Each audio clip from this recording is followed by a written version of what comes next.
Hello दोस्तों, अगर आप मध्य प्रदेश में सरकारी नौकरी की तैयारी कर रहे हैं तो ये वीडियो आपके लिए सबसे ज़्यादा इम्पोर्टेंट है। एमपी गवर्नमेंट सरकारी भर्ती का पूरा सिस्टम बदलने जा रही है। अब आपको बार बार अलग अलग एग्ज़ाम देने की झंझट ख़त्म। यहाँ नया नियम क्या है, 3 पात्रता परीक्षाएं क्या हैं और स्कोर कार्ड कैसे काम करेगा, सब कुछ आसान भाषा में समझते हैं। तो चलिए आपको हम पॉइंट वाइज सारे पॉइंट समझाते हैं कि मध्य प्रदेश सरकार ने क्या क्या बोला है। सरकारी भर्ती के नए नियम में महत्वपूर्ण 7 बिंदु हैं कि साल में 3 पात्रता परीक्षाएं कौन सी होंगी, स्कोर कार्ड सिस्टम क्या है और ये कैसे काम करेगा, परीक्षा का पैटर्न कैसा होगा, स्कोर कार्ड कितने समय तक वैलिड रहेगा, उम्मीदवार को क्या फ़ायदा क्या नुकसान होगा, नकल और गड़बड़ी रोकने के लिए कड़े नियम, अपराध की श्रेणी में कौन सा आता है कौन सा नहीं आता है, और एमपीपीएससी कौन से एग्ज़ाम कराएगा और ईएसबी कौन से एग्ज़ाम्स कराएगा। अब सीधी भर्ती नहीं होगी, पहले आपको पात्रता परीक्षा देनी होगी और उस पात्रता परीक्षा में स्कोर कार्ड के हिसाब से आपको अलग अलग विभागों में नौकरियां दी जाएगी। पहले अलग अलग विभाग अपनी सीधी भर्ती परीक्षा कराते थे, परंतु अब भर्ती सिस्टम पूरी तरह से बदल दिया गया है। एमपीपीएससी को छोड़कर करीब सभी भर्तियां अब केवल ईएसबी करेगा। कोई भी विभाग अपनी अलग भर्ती आयोजित नहीं कर सकेगा। सभी विभागों के लिए भर्ती प्रक्रिया एक ही बोर्ड के माध्यम से होगी, मतलब ईएसबी के माध्यम से। मतलब एमपी पुलिस अलग से वैकेंसी नहीं आएगी, पटवारी अलग से नहीं आएगी, फॉरेस्ट गार्ड अलग से नहीं आएगी। इन सब का एक पेपर होगा और सबका स्कोर कार्ड के हिसाब से नौकरी दी जाएगी। और वो 3 पात्रता परीक्षा कौन सी होंगी? ईएसबी हर साल 3 तरह की एलिजिबिलिटी टेस्ट कराएगा, मतलब पात्रता परीक्षा कराएगा। पहला है टेक्निकल पेपर, दूसरा है जनरल टेस्ट और तीसरा है टीचर एलिजिबिलिटी टेस्ट। जो टेक्निकल टेस्ट होगा वो इंजीनियरिंग, कृषि, कानून, पैरामेडिकल जैसी टेक्निकल नौकरियों के लिए होगा। दूसरा है नॉन टेक्निकल नौकरी के लिए, जैसे पुलिस हो गया, पटवारी हो गया, इन सब के लिए होगा। और तीसरा है टीचर एलिजिबिलिटी टेस्ट जो है एमपी टेट, वो स्कूल टीचरों के लिए होगा।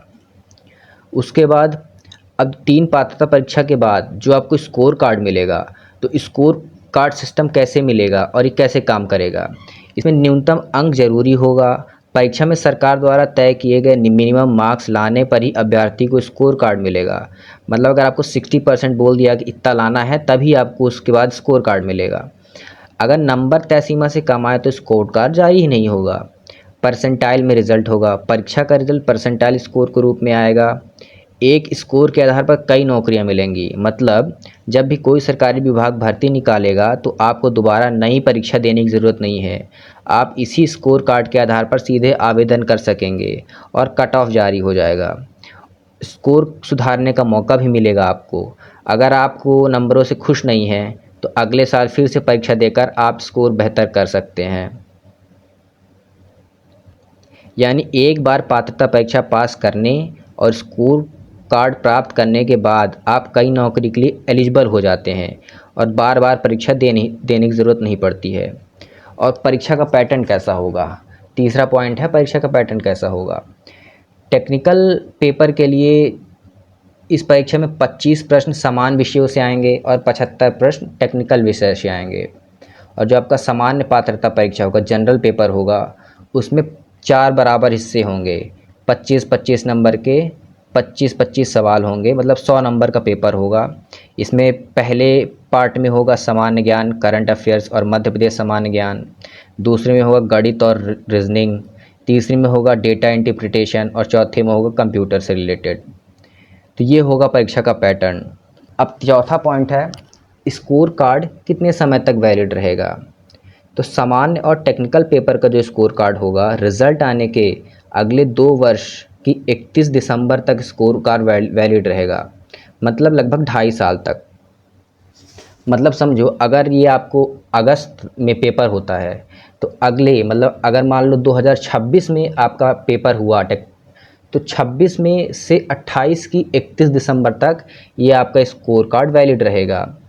और शिक्षक पात्रता परीक्षा कैसे वैलिड रहेगा। शिक्षक पात्रता परीक्षा पास करने वाला उम्मीदवार जीवन भर के लिए पात्र माना जाएगा, लेकिन नौकरी के आवेदन के लिए उसका स्कोर कार्ड भी 2.5 साल तक ही मान्य रहेगा। मतलब वो एलिजिबल तो हो गया, पर वो सरकारी नौकरियों में नहीं भर सकता 2.5 साल के बाद, वो प्राइवेट के लिए एलिजिबल है। ठीक। 5वें पॉइंट में अब उम्मीदवारों को इससे फ़ायदा क्या होगा, नुकसान क्या होगा। फ़ायदा ये होगा कि बार बार अलग अलग शुरुआती परीक्षाएं जो प्रीलिम्स आपको देनी पड़ती थी वो नहीं देनी पड़ेंगी। पैसे और समय दोनों की बचत होगी। पूरी प्रक्रिया को ऑनलाइन करने के लिए एक नियुक्ति पोर्टल भी बनाया जाएगा।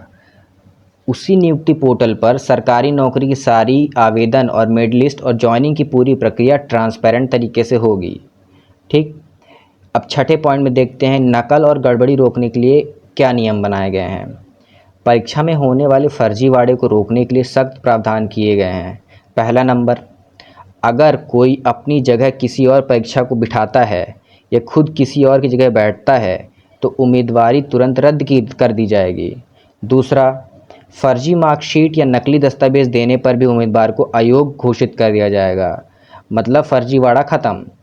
तीसरा, परीक्षा केंद्र पर सुपरवाइज़र या ड्यूटी स्टाफ से बदसलूकी या धमकी देने पर भी आपके ऊपर गंभीर अपराध माना जाएगा, मतलब सख्त कार्रवाई हो सकती है आपके ऊपर। 7वां पॉइंट जो सबसे महत्वपूर्ण है, एमपीपीएससी और विभागों के लिए नए नियम बनाए गए हैं।